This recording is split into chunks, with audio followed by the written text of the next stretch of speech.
Hello and welcome to the latest Hornby Magazine layout update. At this time we're coming to you from the Basingstoke Model Railway show where we've got West Coast Cement. I'm joined by Mark Chivvers, he's the assistant editor of Hornby Magazine as well. So in this video we're going to give you a tour of the layout and show you some of the new stock as well.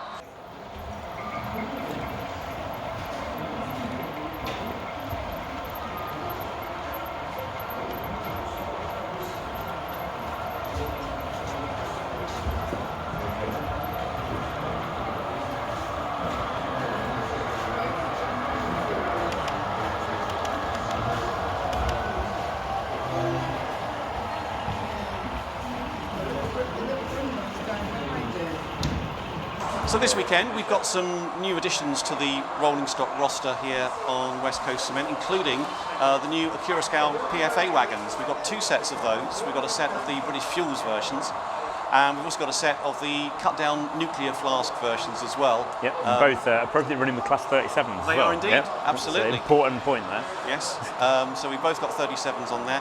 There's also a brand new Class 158 as well with DCC sound. That's running around on the layout as well.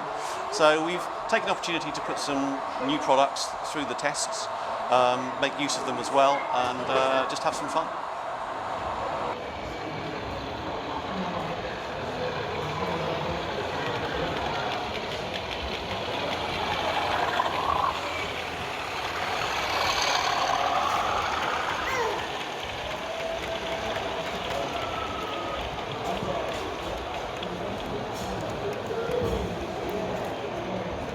Okay, so West Coast Cement is one of our three main exhibition layouts at the moment. It's 19.5 foot long and it's 10 foot wide.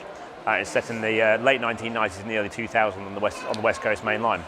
So it's all that nice colourful period when we had intercity trains were going out and you had Virgin Trains colours coming in. We've got loads of stock to represent the era. So we've got lots of opportunities to run loads of trains, from steam hauled charter services to loco hauled diesel trains. We've got push-pull services with the electrics. We've also got the Pendolinos, we've got the HSTs, we've got plenty of freight sitting here, and actually that's only a small fraction of what we actually have here for the show, because we don't get to use as much stock as we bring. We tend to over-cater when we're doing shows like this. Always over-cater. So I mean, Mark and I have both been collecting this regional stock for this layout for quite a long time, and that's one of the reasons we actually decided to build West Coast Cement in the first place. We've been gathering more and more 1990s, early 2000s period stock, and we needed somewhere to run it. Yeah, most of the time it doesn't get run, it just sits in boxes, so it's such a shame. So it's great to be able to run it around on the layout here and just have great fun with it. Yeah, and another part of the inspiration, of course, as well, was at the time when we first started building this layout, was when the Hornby 87 and the Batman Class 90 were both in development. Yes. And at that point we didn't have a layout with overhead catenary, and we thought we'd give ourselves a challenge and build a layout with overhead catenary, and we'll go around and we'll show you the front in a moment.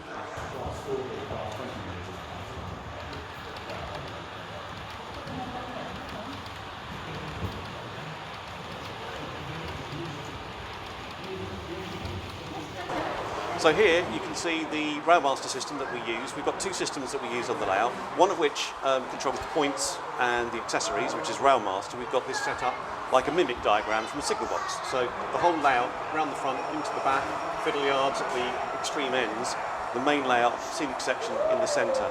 And we can control the points just by clicking and changing the points from the screen. We then control the locomotives from the Gagemaster Prodigy controllers. So we've got two systems that are operating on the system at any one time. Okay, so those Gagemaster Prodigy, they're driving all the locos and they're controlling all the sounds and lights on the locos as well. So pretty much everything on the layout is sound fitted apart from a handful of the electric locos.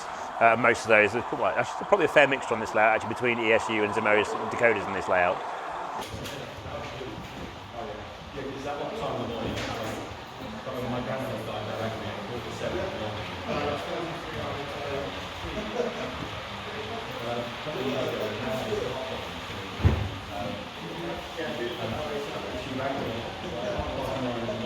Okay, so you join us now at the front of West Coast Cement. So the scenic section is actually quite a simple track plan on this layout. We've got a double track main line, then we've got a single loop on the inner circuit, and then behind that there's also the cement works where we can shunt the cement wagons back and forth and operate the layout and give a bit of nice show of operation for visitors to a show. The nice thing though is that you can bring two trains round together on one of the tracks. You can have constant running on the other track.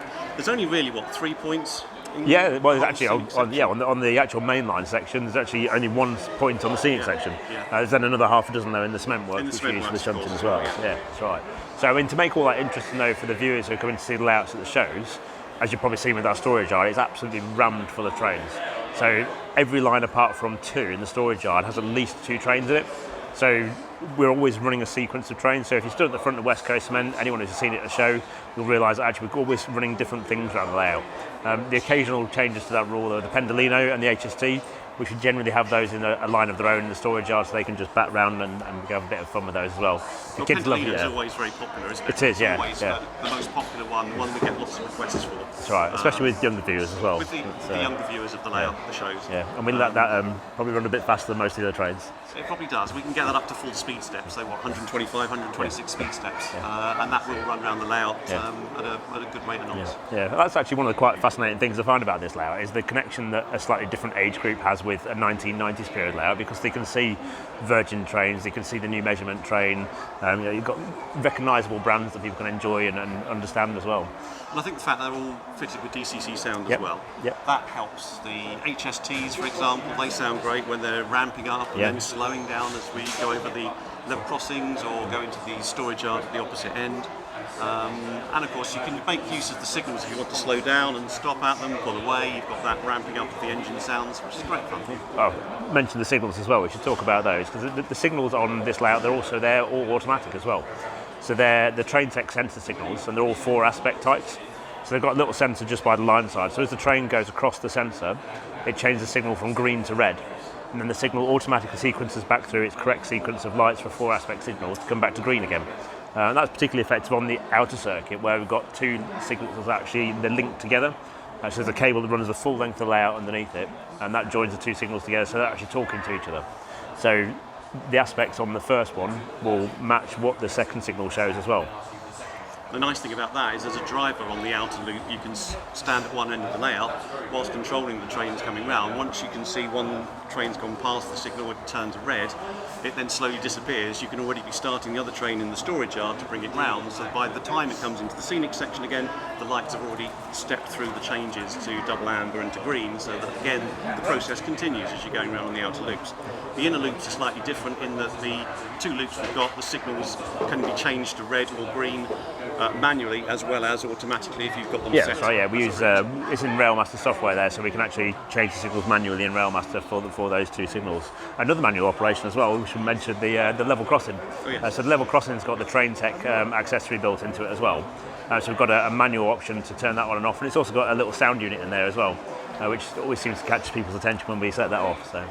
And there's a shunt signal from the cement works as well, which means that we can clear the route for the shunter to go over the level crossing, or indeed the locomotive with all the tanks as they're heading back to the storage yard from the cement works. Yeah, that's right, yeah. And that's another one of the things I love about this layout as well. We've got big, long trains that snake through the layout.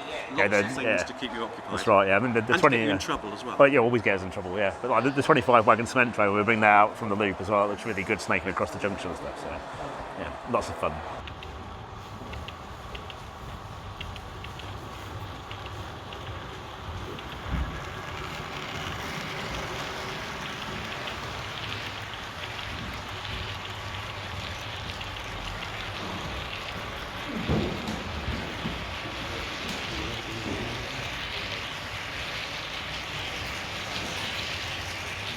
Okay, so West Coast Cement, actually a lot of the boards for this layout are reclaimed from another layout called Shortley Bridge and Felton Cement Works. In fact, actually the entire scenic section was reclaimed from that layout. The most recognisable bit for people who remember our older layouts will actually be the Cement Works area in front of us here. And we retained the original Cement Works track plan in the background here. And then we modified the board so it had a double track main line at the front of it instead of a single track main line. And then we've added the overhead electrics as well to represent the West Coast main line. So the locomotive will come up along the line from the storage yard, comes down with a load of wagons into one of the lines. It can run round the loop at the far end of the layout, run back round, park up if necessary. The shunter can come out from the depot, pick up the wagons, shunt them in and out of the cement works, refilling the wagons, then remarshalling the train, getting it all sorted, ready for its next journey back up to the storage yard and back onto the main line. That's right, and one of the big changes actually that we did make with the cement works yard is the original version on Shortley Bridge that could only accommodate an 8 wagon train in its loco, whereas this can hold, we've got new loops on this version, can hold a 25 wagon train plus a loco, so we've got plenty of space here to actually run scale length 1990s period freight trains here. And you get yourself into some right knots by getting more wagons into the cement works than perhaps you really should have, but it's great fun, isn't it? Yeah, well, this is your favourite bit, really. This is where we lose you here for a while. I can spend hours shunting here. I've been known to spend an entire day at an exhibition just shunting wagons back and forth and just marshalling them from various reasons into similar wagons in different batches, or all of the Blue Circle versions together, or just mixing it up if necessary. Yeah, we've also got the loading dock as well down the end there as well, so we've got space for vans to come in as well, to have bag cement loaders. So we use either the Bachmann VGA vans, or we've got the Helgen cargo wagons, the long bogie wagons as well. It's got a few options of the type of stock we can run, and we've got a plan as well. We've got a rake of MEA coal wagons. We want to set that rate of wagons up so that the loads are removable, so they can be brought into the yard. They can be shunted out through the opening here. We can take the coal loads out, and then they can go back as an empty train to run round again. Give me something else to do. Keeps me occupied.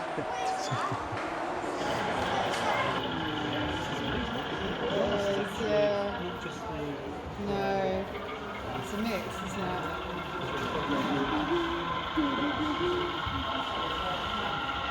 There's a lot of prison mates. Yeah, he's going to be properly annoyed, isn't he? There's no station.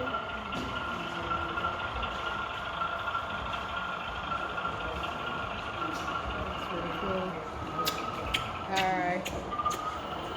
One of the fun bits on the layout is the level crossing. It's a Traintech product with some Pico wheels. Yeah, so Will's kit is the actual level crossing gates, yeah. Yeah, and the whole system is automatic. We haven't set the gates up yet. One of the future plans is to perhaps put servo motors in to work the gates. Yeah, because actually there's a new kit coming from Traintech, isn't it? Which is why we're looking at using that to actually mean that we can actually lift and lower the gates as well. So you have all the lights working, and we'll have the sounds, and we'll have the gates going up and down as well then. But the fab system here from Traintech is that the lights are already set up for you. All you've got to do is mount them into the baseboard. They've got the sound as well as the flashing capability, so they just add an extra dimension to the layout. Yeah, and they're really easy to install as well, because it's only a 2-wire connection into the DCC feed to actually operate that Traintech device. And once it's installed, it's like all the other Traintech items. It's a single one-touch addressing system. So you press the button, you change the address on your handset, and then that address is set. So we've got manual control over the level crossing gate lights currently anyway through the Rail Western system, like I mentioned before. And then, yeah. The road surface was the Woodland Scenics road. Yeah, that's right, yeah, Woodland Scenics Smooth It road surface we use for this. That was great fun when you were doing all the various lining outs. Yes, so the lining out's okay, but it's not perfect. We should mention that. Looks good though. Yeah, it looks good. It's not accurate. Just get that out there.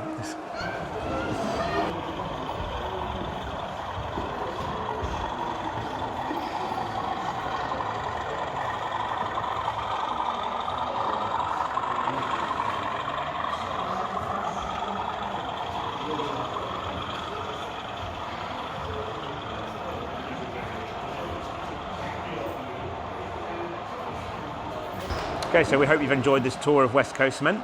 We're going to show you a few more of the layouts that have been at the show as well, including Alton TMD, which we chose as the best in show yesterday.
So I hope you've enjoyed our visit to the Basingstoke Model Railway show and your visit round West Coast Cement. As you can see, we've got a sea of locomotives ready to be packed up in the next few hours. We've got the big clear up to take part in the next sort of 3-4 hours from the show.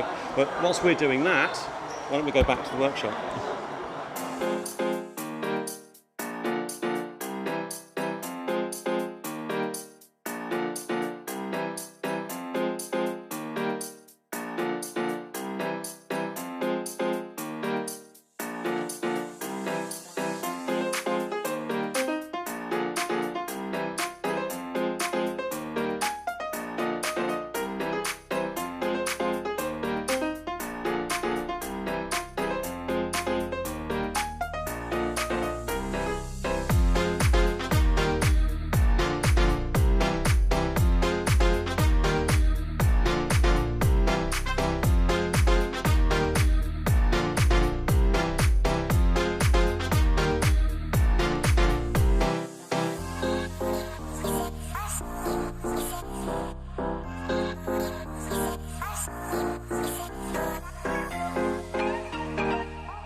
So now we're back in the Hornby Magazine workshop, and we are joined by all these 00 gauge new additions.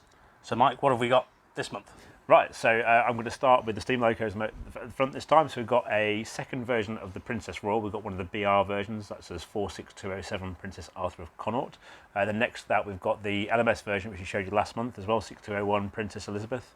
So I don't think there's any major difference between these two. There's a couple of little bits and pieces, but we're going to have a full review of that in our next issue of the magazine as well, so we'll be able to tell you the full story on that. Then behind that, we've got the Hitachi Class 800 test train.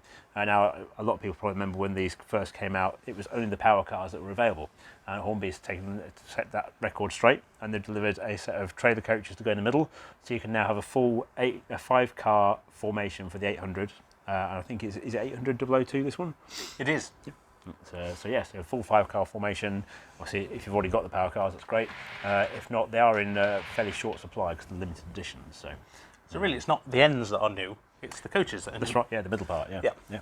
Which I'm very excited to have. Yeah, and correctly, they are in the right undercoat style livery here as well, because these weren't painted in the operators' liveries at the time they were in service as the test train, were they? So. Okay, so in front of the 800 we've got the Class 121 from Bachmann, that's the latest edition from them. We've got the BR Blue and Grey version, which is actually a Cornish unit. It's got Par destination at one end, which a lot of people who've been down to Cornwall recognise as one of the China Clay areas. and it's really a rather nice model as well. It's got a 22-pin Plux decoder socket in that. It's got directional lighting, interior lighting as well, a full suite of switches underneath, so you can control lighting on analog or digital. And it's like the Bachmann 159. It's got the low-profile drive mechanism as well, so that's all under the floor, nice hidden out of sight. So It's very nice. yeah, it's a nice little unit. So a good rival for the Bachmann for the Dapple 121 as well. There. Yeah, absolutely. Yeah. And then right at the front of the layout there, it's not a new edition per se, but it's a new edition that we've been working on here in the Hornby Magazine workshop. So Paul Chet has been working his magic on the Helgen Class 07 this month to install that with digital sound and stay alive as well, all within the confines of this tiny little loco. So he's worked his magic. We've got a full feature on that showing you how you can do it as well in the next issue of the magazine. And a good sound file and a stay alive really makes it quite a fun loco to play with. Yes, yeah, and it As really I've is. been doing all yeah. afternoon. Yeah, it really is a good sound file as well. And Paul knows his way around creating a good sound file. Some brilliant driving characteristics in there as well. I love the cold start on it. I'm not normally a fan of cold starts. They're not my kind of thing, but actually it's really nice to do on that one. So.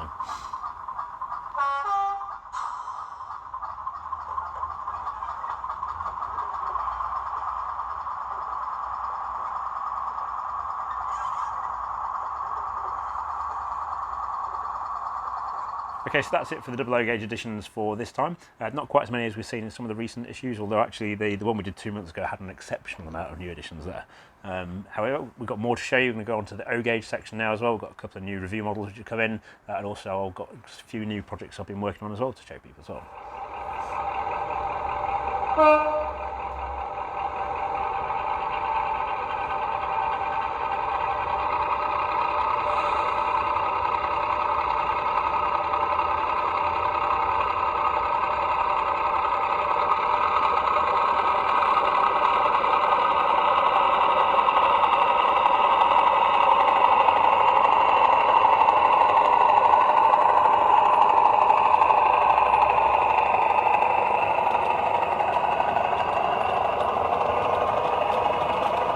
So we've moved over to 7mm depot, and Mike has been busy once more with some O-gauge projects. Yes, I've been on the workbench again.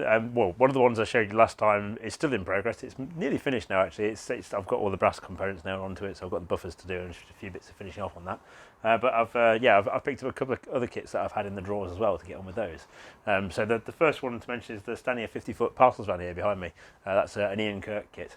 I picked that up last year, actually. But I had a bit of a problem with the roof.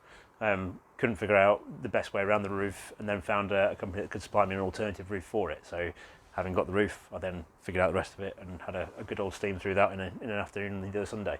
So that took me from being a flat pack pile of pieces into a rolling vehicle within a couple of hours. And now I've got to get on with painting and detailing and finishing that off. So there's still lots of little bits and pieces to do on that one as well, but it's well on the way. So I've noticed it's an extremely light kit as well. it is, yeah. Help you out in the garden? Well, possibly, yeah. I mean, I've been looking at some lighter options of some of the vehicles. I've got quite a long gradient in the garden. So it's about 75 foot of 1 in 100 from the bottom of the garden back up into the garage in here. That's quite a long way for some of the trains, depending on what's at the front of the train as well. So ultimately, I'll probably end up putting a little bit of weight in that as well to give it some stability. Because I suspect that once we get it out and running around the garden, there may be some times where it just decides it's a little bit too light and it'll bob off the track. So we'll see how we get on with that one anyway. And then also on the workbench as well, we've just been working on this BR pipe wagon here as well. And that's for a feature in the magazine where we're going to show you how to actually build your first O-gauge wagon kit as well. Now, as you might see here, we've got one we made earlier as well, so I've fully finished before. It's like Blue Pete to this. Absolutely, yeah. So here's one I made earlier. And like I say, we're going to show you the full step-by-step guide on how to build that in the next issue of the magazine. So that'll give you a good idea of what might be involved in building an O-gauge kit, some of the little tricks and techniques that we use to actually build those vehicles as well. And I'll help guide you through the process. So. Yeah. Right. Next. Next, you're avoiding it. Well, I'm going to say we'll go to another wagon, shall we, first? Mike's got another wagon. I've got another wagon, yeah, I've got another wagon, just to expand the freight trade a bit more. It's my one and only purchase from Basingstoke show, actually. You did well. I did well to resist. There was lots of things that I could have spent money on, but it's been an expensive few months, one thing or another anyway, so that's mainly railway stuff. Dapple's 16-ton mineral wagons, they get a little bit harder to find at the moment, so I saw one on Kerno's stand and went, I'll have that, add it to the collection. So an exciting edition of a BR bauxite 16-ton mineral wagon there. You can't go wrong. Absolutely. Well, I've got about 8 or 9 of them. I've now got 9 or 10 of them, so I need probably 20 or 30 of them. So I'll keep going. I'll keep collecting them as time allows. So. And we'll update them every time you buy one. Yeah, every time we buy a 16-ton mineral wagon, it'll be here. So yeah. So when you're on layout update 44, you know how many I've got then. Yeah, start counting now. Yeah. So I'll come back to the big piece now, which is the Helgen high mech that's here as well. Now, if you've been following O-Gauge for a long time, you know that actually the Helgen high mech was its first O-Gauge race to run diesel, which it announced I think in 2005 and it was released in 2006. That's been unavailable for quite a long time. And this year Helgen said they were going to do a reworked version of it. So interestingly, they've reduced the weight in the chassis of this one because it was very, very heavy. It's still 1.5 kilos, so there's still plenty of weight in there anyway. It's got the latest generation type motors in it. It's got a reworked PCB and it's got colour-coded wiring in there as well. And it's also had a change from bulb to LED lighting as well. I've got to say, it's a brilliant little runner. So that's definitely going to have to be joining the fleet here on It's a keeper. Yeah, definitely. It's gone well. I think I've now named the O-Gauge Garden Railway as well. It's probably Western Banks, so that's where we're heading with that one. So That's not what we've named it. no, it is definitely named Western Banks. Clues in the title, it's got westerns on it. So so yeah, there we go. That concludes what we're going to talk about in terms of O-Gauge new editions for this month. So And don't forget all the new editions we can see in the next edition of the magazine. that's right. Yeah, you can see the cover here. Did it to me again. I did. Next month I'll do it to you. Oh, you could have gotten back if you were good though, because you know we've also got a bookazine coming out, and you can Which see the looks like cover. this. Yeah. So yeah, we've got the May date issue is on sale from April the 2nd, and then that's got some great features in there as well. Got some really nice layouts. We've got an O-Gauge layout called Cherry Orchard, which was the Great Electric Train Show last year. We've got some really nice steam mirror layouts, St Cuthbert's, which is a double O layout from one of the from Tesco model makers in Scotland. We've also got Immingham Depot as well. Another really quite nice little layout there from, well, I say little layout, it's 42 foot long and 4 foot wide. And it's basically as near to as they could get being a scale model of Immingham Depot in the 1960s. And we've got some... It's very impressive. It is, yeah. We've got some great pictures of that actually. And we're just putting all that together on pages as we're talking here. So that's all going through. Okay, so this issue as well, we've got lots of how-to features in this issue as well. So we've got a feature about modelling a TPO train, and that's about one of the shorter workings from Whitehaven to Huddersfield, which is only, I think it's about a 4-van train. And Tim Shackland's doing a load of modelling work on double O-Gauge ready-to-run items to make that a realistic possibility for anyone. We've also got another feature from Tim actually about creating a preserved locomotive being transported by road as well. It's quite interesting using a couple of optical die-cast vehicles and a couple of spare old Airfix kits. Of the 9F and things like that, so nice little feature there as well. We've also got, like I mentioned, we've got the O-Gauge wagon kit build. We've got a guide to building a garden scene in double O-Gauge as well. And also to top things off, like I mentioned, we've got the Class 07 sound installation as well. So lots of projects there for people to get their teeth into. Lots of things you can do at home as well. I'll say, perfect timing. Yeah, absolutely. And then obviously, like I say, we've got the Great Layouts bookazine coming out as well. That's a separate product to the magazine, and that's our 3rd volume of that actually. So it's 132 pages. It's got 20 of the favourite layouts from within Hornby Magazine over the last few years. Some really, again, great photographs in there, and most of the photographs in that bookazine as well, they're the photographs that we never published with the original features.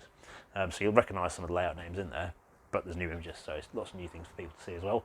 That's on sale in the first week of April as well. And where can people get that from? That's WHSmiths, and I believe it'll be in Tesco as well, and you can also order it direct from Keep Publishing the shop as well. And there'll be a link to that in the description. Absolutely, yeah. Of course. Yeah. I hope those extra photos aren't just selfies and they're actually of the layout. They are all the layout, yeah. Lots of layout photographs, so yeah, lots of good angles that people haven't seen yet. And there's still more in the pipeline for the project, so good.